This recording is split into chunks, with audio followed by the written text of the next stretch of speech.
pemerintah, di mana auditor ini bekerja pada kantor pemerintah dan tugasnya adalah mengaudit instansi pemerintah. Selanjutnya akan saya serahkan kepada rekan saya, yaitu Leli. Silahkan. Baik, terima kasih Andelia. Uh, ada jenis-jenis audit dalam buku Agus pada tahun 2012. Audit bisa dibedakan atas pemeriksaan umum dan pemeriksaan khusus. Pemeriksaan umum adalah suatu pemeriksaan umum atas laporan keuangan yang dilakukan KAP, independen dengan tujuan untuk bisa memberikan pendapat mengenai kewajaran laporan keuangan secara keseluruhan.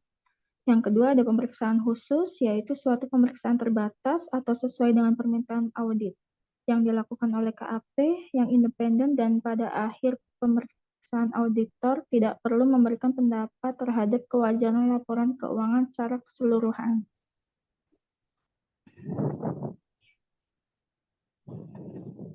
Tujuan audit secara umum ada eksistensi, yaitu untuk memastikan bahwa semua harta dan kewajiban yang tercatat memiliki eksistensi atau keterjadian pada tanggal tertentu. Jadi, transaksi tercatat tersebut harus benar-benar telah terjadi dan tidak fiktif. Yang kedua, ada pencatatan dan pisah batas atau recording and cut-off, yaitu untuk memastikan bahwa transaksi-transaksi yang dekat tanggal neraca dicatat dalam periode yang tepat. Transaksi yang mungkin sekali salah saji adalah transaksi yang dicatat mendekati akhir suatu periode akuntansi. Yang ketiga ada kelengkapan atau completeness, yaitu untuk meyakinkan bahwa seluruh transaksi telah dicatat atau ada dalam jurnal secara aktual telah dimasukkan. Yang keempat ada ketepatan atau akurasi, untuk memastikan transaksi dan saldo perkiraan yang ada telah dicatat berdasarkan jumlah yang benar. Perhitungan yang benar diklasifikasikan dan dicatat dengan tepat. Dan yang terakhir ada pengungkapan atau disclosure, yaitu untuk meyakinkan bahwa saldo akun dan persyaratan pengungkapan yang berkaitan telah disajikan dengan wajar dalam laporan keuangan dan dijelaskan dengan wajar dalam isi dan catatan kaki laporan tersebut.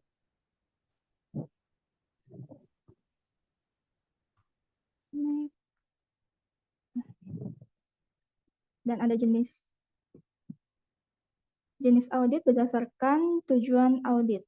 Yang pertama ada audit kepatuhan, yaitu menghimpun dan mengevaluasi bukti apakah kegiatan finansial dan operasionalnya sesuai aturan, kondisi, atau regulasi yang ditetapkan.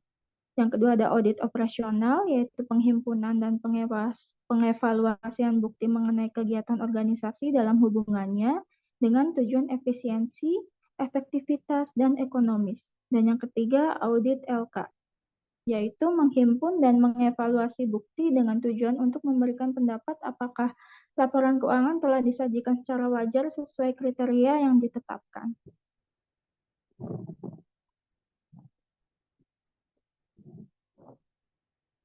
Tahapan audit adalah tahap-tahap yang harus dilalui oleh seseorang auditor dalam melaksanakan suatu proses audit.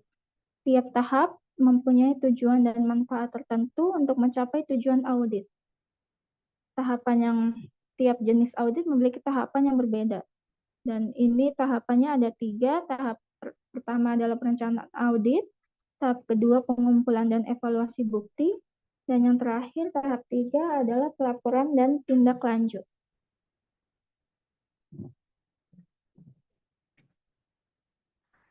Sini ada etika profesi. Etika profesi meliputi standar sikap anggota profesi yang dirancang agar praktis dan realitas tetapi idealitas. Prinsip etika meliputi 8 prinsip etika berikut ini. Yang pertama ada tanggung jawab profesi, yaitu setiap anggota senantiasa menggunakan pertimbangan moral dan profesional dalam kegiatan yang dilakukannya. Yang kedua ada kepentingan publik. Setiap anggota bertindak dalam rangka pelayanan publik, menghormati kepercayaan publik, dan menunjukkan komitmen serta profesionalisme. Yang ketiga ada integritas. Setiap anggota harus memenuhi tanggung jawab profesionalnya dengan integritas yang tinggi. Ini ada pengertian kas kecil, dan setara kas. Kas adalah aset keuangan perusahaan yang digunakan untuk kegiatan operasional perusahaan tersebut. Kas adalah alat pembayaran yang dapat digunakan secara bebas untuk membiayai kegiatan entitas. Dan kas kecil adalah uang tunai yang disediakan perusahaan untuk membayar pengeluaran-pengeluaran yang jumlahnya relatif kecil dan tidak ekonomis bila dibayar dengan cek atau giro. Sedangkan setara kas adalah investasi jangka pendek dan sangat liquid yang dimiliki untuk memenuhi komitmen kas jangka pendek, bukan untuk tujuan investasi atau lainnya.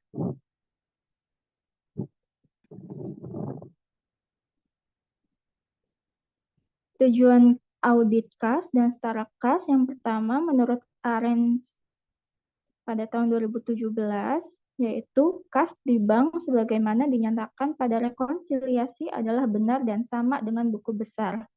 Yang kedua ada kas di bank sebagaimana dinyatakan pada rekonsiliasi ada atau bisa disebut eksistensi. Kas yang ada di bank dicatat. Yang keempat ada kas di bank sebagaimana dinyatakan pada rekonsiliasi adalah akurat atau bisa disebut akurasi. Dan yang terakhir penerimaan kas dan transaksi pengeluaran kas dicatat pada periode yang tepat.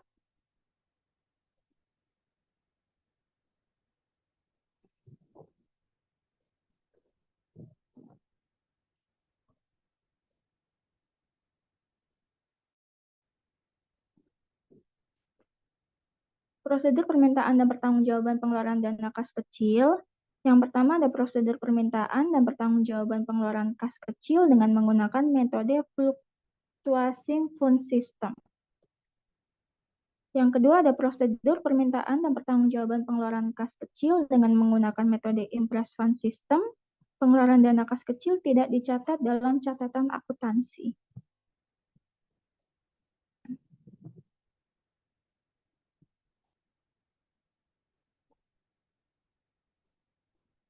Next.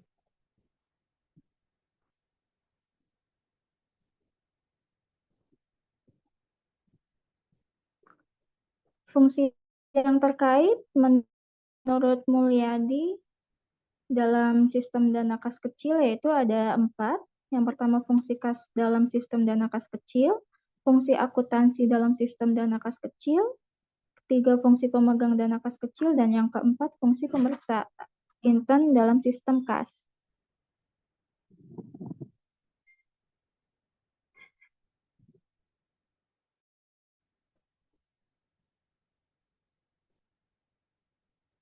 Dan dokumen yang digunakan menurut Mulyadi dalam sistem dana kas kecil yaitu buku kas keluar dokumen, bukti pengeluaran kas kecil dokumen, dan yang terakhir permintaan pengisian kembali kas kecil dokumen.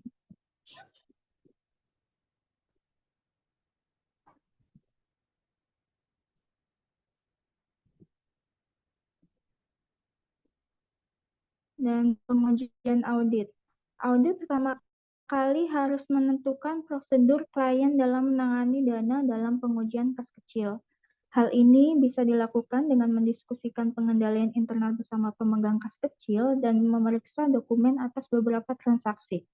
Dan ketika auditor menguji kas kecil, dua prosedur utama adalah menghitung saldo kas kecil dan melanjutkannya dengan pengajuan terperinci atas 1 atau 2 transaksi pengeluaran.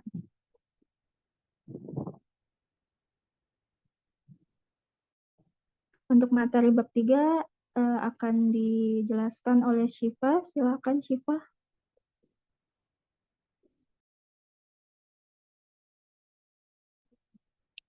Studi kasus pengujian dan pemeriksaan kas dan setara kas. Tujuan audit atas kas ditentukan dari modul, yaitu yang pertama keberadaan atau eksistensi, yang kedua ada pencatatan dan pisah batas atau recording and cut off, yang ketiga ada sah atau completeness, yang keempat ada absah dan benar atau validity and valuation, yang kelima ada pengungkapan atau disclosure.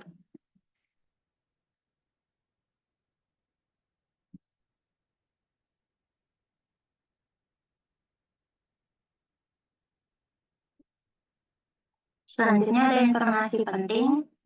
kas yang ada di PT Saroja pada tanggal 31 Desember 2016 terdiri dari petty cash dan saldo rekening giro pada beberapa bank di Jakarta dan Surabaya.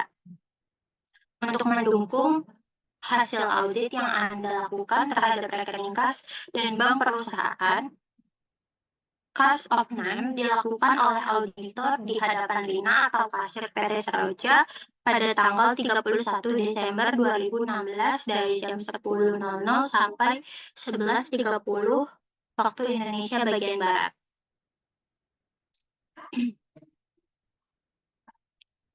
Informasi penting yang ketiga, berikut ini adalah hasil perhitungan kas yang dilakukan oleh auditor KAP Inco. Yang pertama, petty cash, uang kertas, nominal 50.000 sebanyak 1 lembar, uang kertas 20.000 sebanyak 2 lembar, uang kertas 10.000 sebanyak 5 lembar, uang kertas 5.000 sebanyak 10 lembar, uang kertas 1.000 sebanyak 20 lembar, uang kertas Rp500 sebanyak 20 lembar, uang kertas Rp100 sebanyak 20 lembar. Yang kedua, uang logam nominalnya 1.000, tidak ada per keping, uang logam Rp500 sebanyak 10 keping, uang logam Rp100 tidak ada per keping, uang logam Rp50 tidak ada per keping, uang logam Rp25 tidak ada per keping.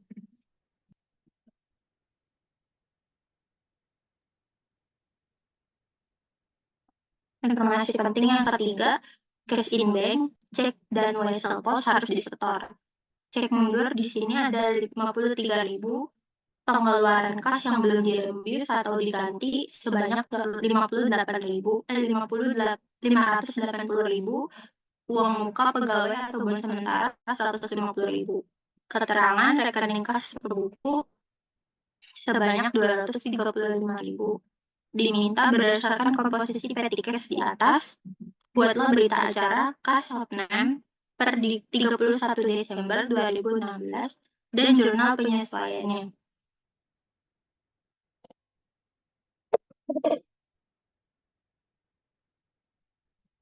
Working paper, proof of cash atau pengujian kas dari Inco prepared by Rina atau kasir PT Saroja tanggal 31 Desember 2016. Klien PT Saroja, method audit petty cash, reviewed KAP Inco tanggal 31 Desember 2016.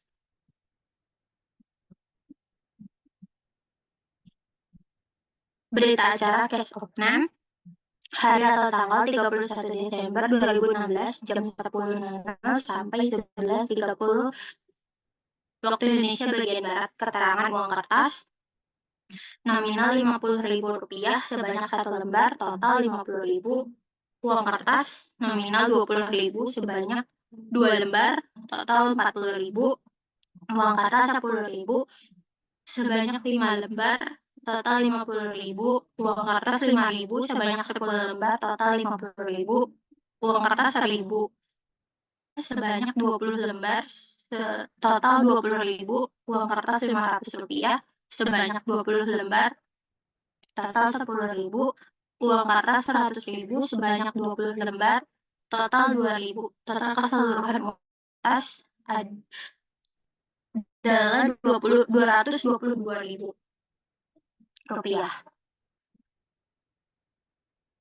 Selanjutnya uang logam Rp1.000 tidak ada per keping, total 0. Uang logam Rp500 sebanyak 10 keping, total 5.000. Uang logam Rp100 tidak ada per keping, total 0. Uang logam Rp50 tidak ada per keping, total 0. Uang logam Rp25 tidak ada per keping, total 0. Total uang logam keseluruhan Rp5.000. Jumlah uang tunai di Rp222, uang kertas ditambah Rp5.000 uang logam jadi Rp227.000. Cek dan wesel pos harus disetor Rp0. Cek mundur Rp53.000. Pengeluaran kas yang belum dirembus atau diganti sebanyak 580.000, uang muka pegawai atau bon sementara 150.000, total 53.000 ditambah 580.000 ditambah 150.000 jadi 783.000 rupiah. Saldo per audit 227.000 rupiah. Saldo per buku 235.000 rupiah. Jadi selisihnya 227.000 dikurang 235.000 adalah 8.000 rupiah. Jurnal penyesuaian 31 Desember 2016. Keterangan selisih kas kecil debit 8.000 rupiah. Kas kecil kredit 8.000 rupiah.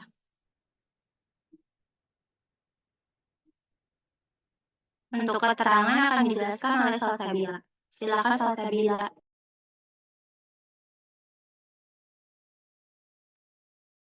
Baik, untuk keterangan yang pertama, cek mundur. Cek mundur ini belum menjadi kas karena harus terlebih dahulu dicairkan berdasarkan tanggal cek. Yang kedua, pengeluaran kas yang belum dirembus atau diganti. Pengeluaran kas ini sangat jelas sekali bahwa terjadi. Pengeluaran kas pada kas walaupun belum diganti, tetapi kas tersebut sudah dikeluarkan. Yang ketiga, uang muka pegawai atau bon sementara, yaitu uang muka pegawai kas yang sudah dikeluarkan kas pada uang muka pegawai.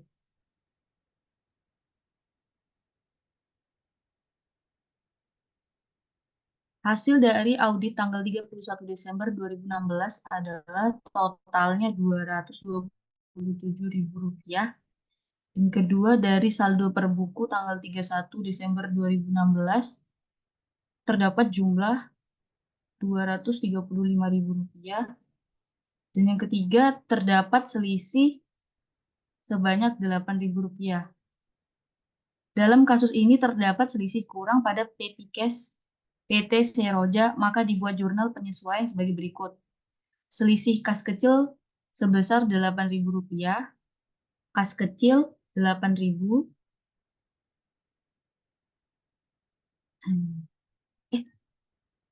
berdasarkan audit yang sudah kami lakukan, kami menemukan adanya selisih pada kas saudari Rina sebesar Rp8.000.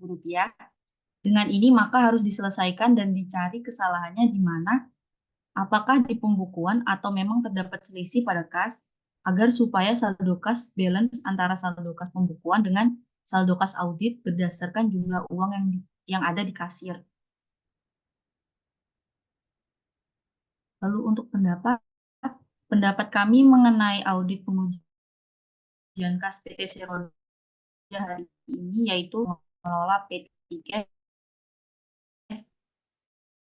yang ada, karena terdapat selisih pada saldo kas antara pembukuan dan uang yang ada pada PT Cash. Setiap transaksi agar dapat mengurangi kesalahan atau selisih pada kas atau perbedaan pada pembukuan.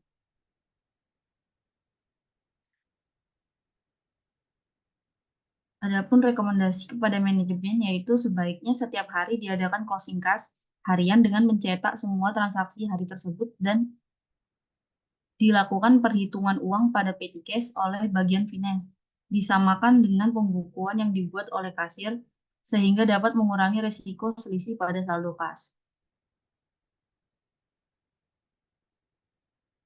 Kesimpulan, berdasarkan hasil dan pembahasan tentang audit atas kas dan setara kas pada PT Seroja yang dilakukan oleh auditor, diperoleh kesimpulan bahwa hasil audit atas kas dan setara kas pada PT Seroja ditemukan salah saji yang material dalam menjalankan audit kas dan setara kas ini. Maka auditor menyimpulkan bahwa kas dan setara kas PT Seroja harus lebih teliti dalam pengelolaan petty cash terutama untuk bagian kasir.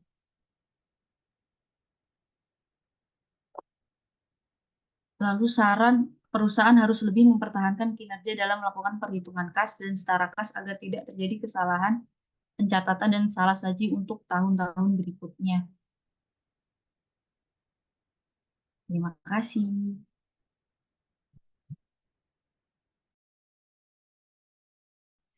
Baik, itu tadi presentasi dari kelompok kami. Sekarang kami buka sesi pertanyaan untuk teman-teman sekalian ataupun mungkin dari Ibu ada yang ingin ditanyakan.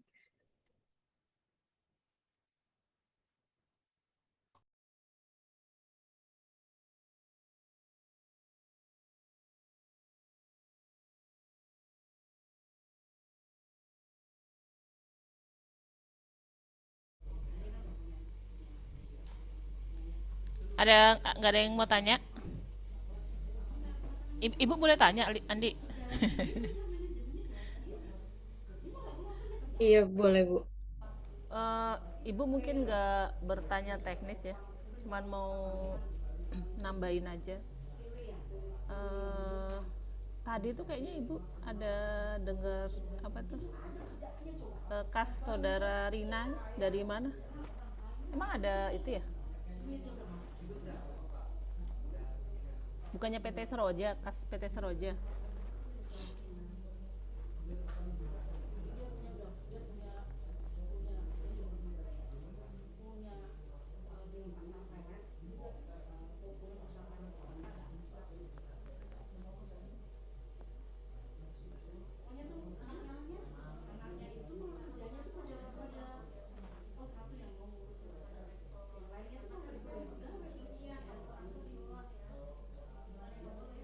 Kalau tadi yang baca, kalau nggak Siva Salsa deh. Iya Bu, kas PT Seroja Bu. Siva tadi baca ya. Itu kan ada kas saudara Rina, emang ada itunya ya? Rina itu kasirnya, Ibu. Oh, Rina tuh kasirnya. Berarti kasnya Seroja kan sebenarnya? Iya. Oh.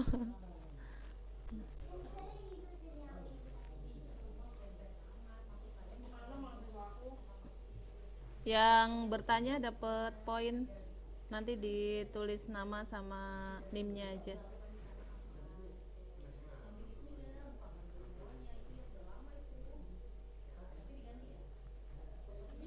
Nggak ada yang mau bertanya?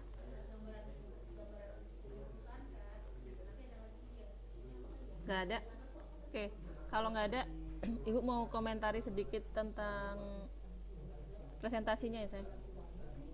Yang pertama, presentasinya bagus semua. Jadi ini biarpun kelompok, tapi penilaian Ibu adalah individu. Misal kalau emang si Andilia lebih dominan, ya berarti nilainya lebih besar gitu. Tapi tadi Ibu lihat dari keempat mahasiswa ini hampir sebanding ya, kayak Andilia, Leli, Siva, Salsa itu nggak kayak cuman baca gitu loh, tapi emang ada pemahaman gitu. Jadi kalau cuman baca kan kelihatan tuh, tapi kalian kayaknya sudah memahami gitu loh untuk materinya. Jadi semuanya keempat-empatnya oke semua. Terus tadi ada beberapa yang pas presentasi itu tidak buka kamera ya. Ibu nggak tahu masalahnya apa karena terkendala koneksi atau apa. Cuman kalau presentasi itu akan lebih baik kalau semuanya tuh buka kamera, baik yang berbicara maupun yang mendengarkan, karena yang berbicara juga kelihatan yang ngomong siapa, terus yang pesertanya juga ngerasa menghargailah yang ngomong gitu. Itu aja sih, untuk selebihnya oke semua. Tepuk tangan dong buat kelompok 1. Yeay. Oke, boleh di closing sayang, biar lanjut kelompok selanjutnya. Baik, makasih.